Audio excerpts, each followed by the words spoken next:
Chapter 20, Section 5, Living Conditions of Slaves. Most masters viewed their slaves as they did their land, things to be worn out, not improved. They improved only what was needed to keep their slaves healthy enough to work. Slaves lived crowded together in rough cabins. One recalled, "We lived in log huts and on bare ground. Wooden floors were an unknown luxury.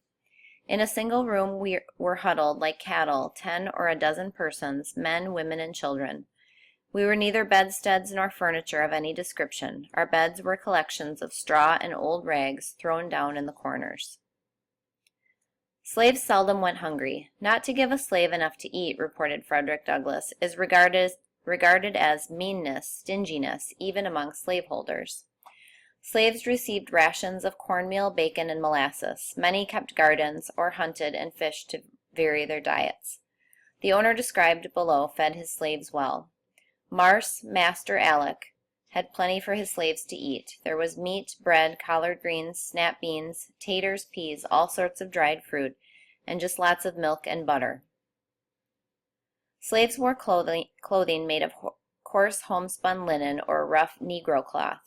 Northern textile mills made this cloth especially for slave clothes.